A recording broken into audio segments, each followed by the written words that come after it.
Hello guys, in this video I am going to show you how to crop, flip and rotate your pictures on the Focos application. But first I just want to mention, don't forget to subscribe to my channel because at 10,000 subscribers I am going to show you my whole YouTube revenue statistics and growth strategy, how to make money online. So let's jump into it. First of all, open the application on your phone, select a picture that you want to edit, and after that, click on this crop or frame button down below in the left side corner of the screen.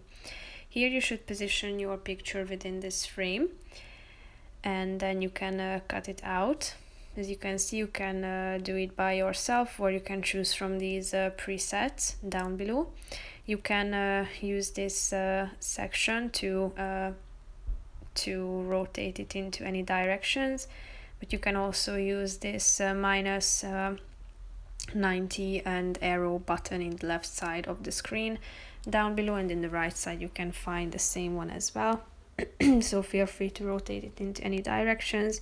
You can flip your picture vertically and horizontally as well by the help of these buttons. If you are done with cropping, rotating and flipping your picture, click on the checkmark icon that you can find in the upper right corner of the screen in order to save your picture. That's pretty much it for this video, guys. See you in the next one. Bye bye.